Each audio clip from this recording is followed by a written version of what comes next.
from council members?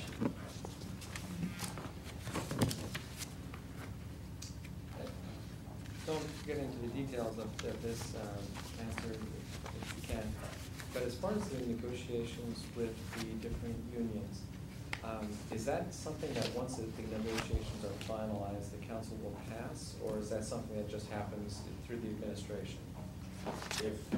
If there is a contract that needs to be agreed upon, that would be part of council action.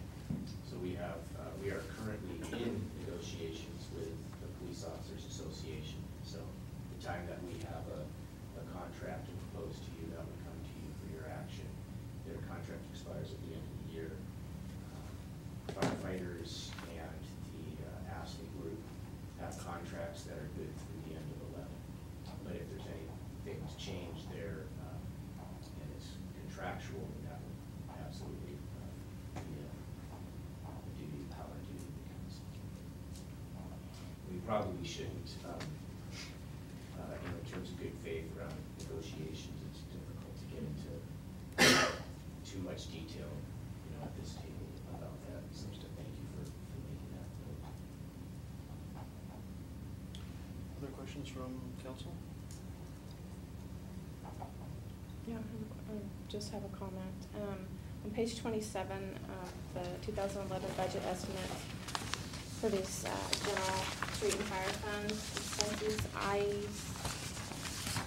don't have to go into details, and I definitely am looking forward to seeing the details. However, as far as the increases in some of these funds, I'm going to need some explanations, particularly mayor, administrator. I mean, there's 17% increase. Council, I'm not really sure why we don't get any benefits, so not really sure what the increase is all about. The one quick one for the council is actually the voter registration and election costs are in that. We just identified them in that department. Okay.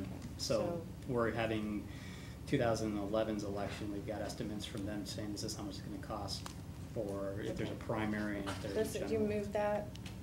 Was it in the mayor and administrator? It's always been in council. Always been in council. Always been in council. All right, and that's a huge increase, percentage-wise, not dollars, but percentage-wise. So general government, yeah, that's an interesting one. I don't want to put you on the spot, but I want to see some details. Yep, everybody will be prepared to give you that. I think one of the things that I think we want to try and caution council on a little bit as we get into those detailed ones. And certainly you need to see them and you need to be satisfied by the numbers in there. One of the things that, and I'm sure department heads at the same time would be echoing it, is cautious statement. Try not to get too far into the detail of it.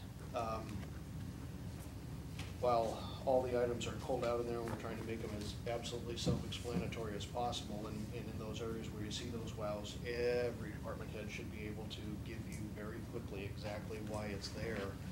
One of the things that we want to try and avoid if we can, and one of the things that has, quite frankly, afforded us the ability to get where we've gotten in, eliminating $1 million this last year without making cuts, and getting the deficits down in the coming years in that direction.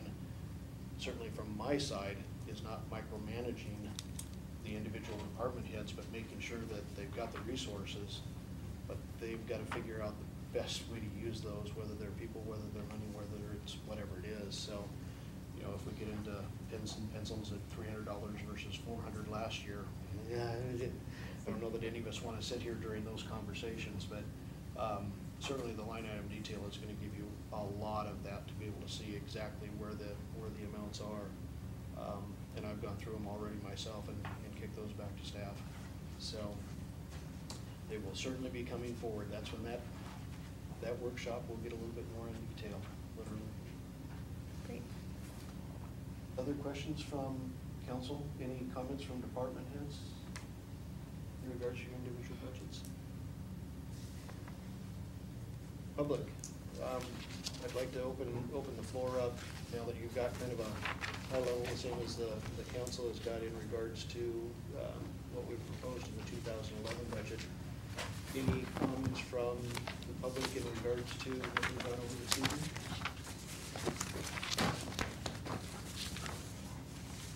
Okay. Other reports. David?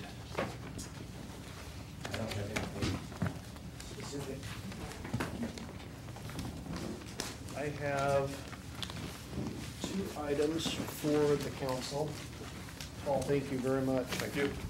Let's go this direction. Council members, if you take one from each of the piles coming around.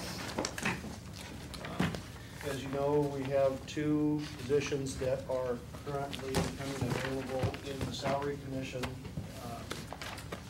for the city. We did advertise that. We received 3 letters of interest and resumes back. The 2 that you've got coming out are the 2 individuals that I'm recommending to council for your confirmation of appointment to the salary commission. The 3rd one, not anything unbecoming for the individual to put in.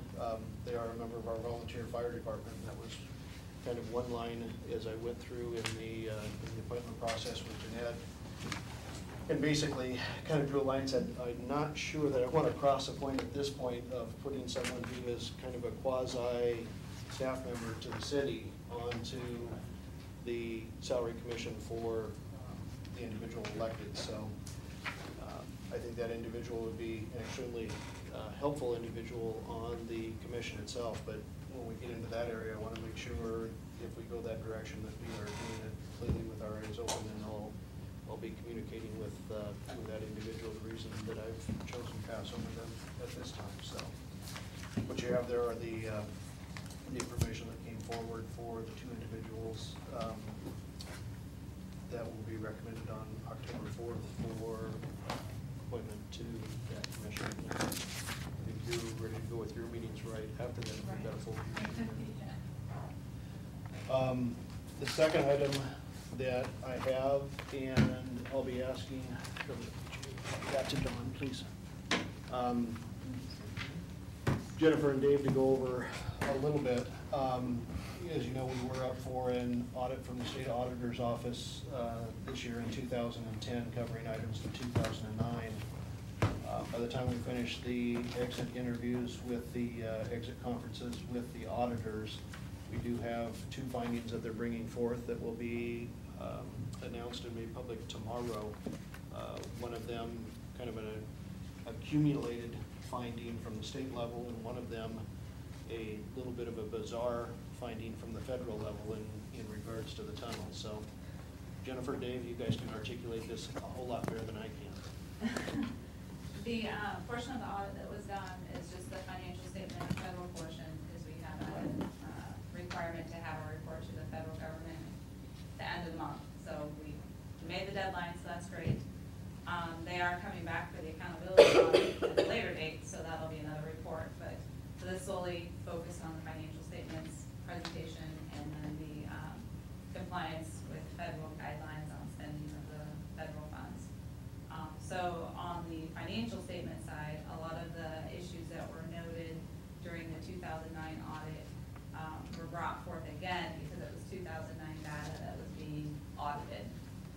So we did get a finding